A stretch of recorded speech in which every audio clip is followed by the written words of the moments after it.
Hazreti Rafi di zamanê Pêxemberê me aleyhisselat vesselam da zarokekî nehdeh salî bû. Her roj nerindî dikirin, diket baxçê xurmê cîranê xwe, darê wiya dida ber kevra, yekcarna telê wan dişkiyand, xurme diweşand û dixwar. Her roj di roj xwediyê baxçe lê etirî bû.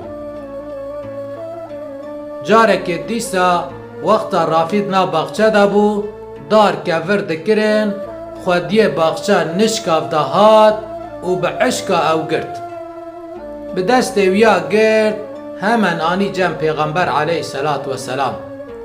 Got ya Resûlê Xwedê, her roj di roj el vî zarokê etirî me. Tê dikevin nav baxçê me, darê min didi ber kevra, telê wana yekcarna dişkîne, zirarê didê û xurma diweşîn û dixwe. Pêxember aleyhisselat vesselam ban Rafî kir, got kurê min wer cem me. Rafî radiyallahu anh hat cem Pêxember aleyhisselat vesselam, got seba çi di zirarê didi dara, di dara kevir dike, tu xurma diweşîne?